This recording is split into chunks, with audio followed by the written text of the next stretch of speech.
লাইলাতুল কদর বা শবে কদর এটা সারা পৃথিবীর সব অঞ্চলে একযোগে একসঙ্গে একটা রাতেই হয়, নাকি এক এক অঞ্চলে মানুষের লাইলাতুল কদর এক এক রাতে হয়ে থাকে? এ বিষয়ে আমরা অনেককেই প্রশ্ন করতে দেখেছি। মূলত রমজানের শেষ দশকের বেজোড় রাতগুলোতে লাইলাতুল কদর হওয়ার সম্ভাবনা বেশি থাকে, আর শেষ দশকের যে কোনো রাতেও লাইলাতুল কদর হতে পারে, এটি বিভিন্ন হাদিস থেকে আমরা বুঝতে পারি।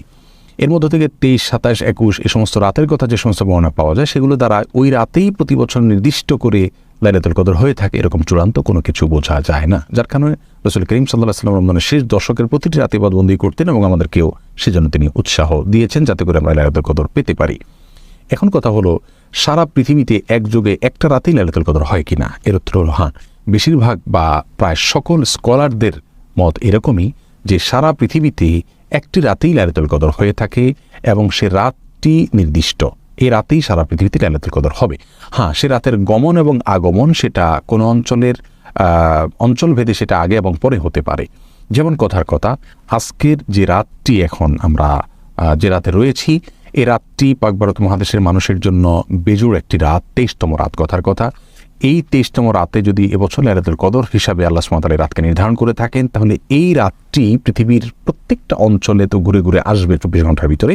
এই রাতটি যে অঞ্চলে যখন আসবে, সেটা আমাদের রাত শেষ হওয়ার কয়েক ঘন্টা পরে শুরু হোক অন্য কোনো অঞ্চলে, অথবা আমাদের রাত শুরু হওয়ার আগে কোনো অঞ্চলে শেষ হয়ে গেছে, এই রাতটি 24 ঘন্টার ভেতরে যে অঞ্চলে যখনই থাকবে তখনই লাইলাতুল কদর হবে। এবং ফেরেশতাদের আগমনের কথা বলা হয়েছে, যখন যেখানে রাত হবে সেখানে ফেরেশতাদের আগমন এর বিষয়টি ঘটবে।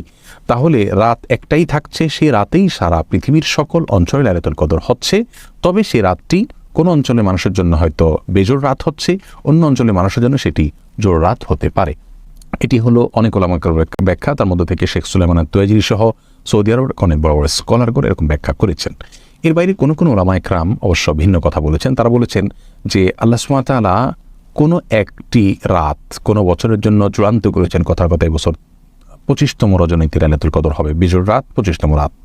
সারা পৃথিবীতে যে দেশে যখন 25তম রজনী হবে, সেই দেশে তখন লাইলাতুল কদর হবে, এরকম একটা ব্যাখ্যাও আছে। যদিও ম্যাক্সিমাম স্কলারদের মত হলো যে একযোগে একটি রাতেই লাইলাতুল কদর হবে। সেই রাতটি কোনো অঞ্চলে একটু আগে আসতে পারে, কোনো অঞ্চলে একটু পরে আসতে পারে, কিন্তু রাত সেটাই থাকবে। কারোর জন্য জোড় হতে পারে, কারোর জন্য বেজোড় হতে পারে, রাত সেটাই থাকবে এবং সেটা রমজানের শেষ দশকের মধ্যেই থাকবে।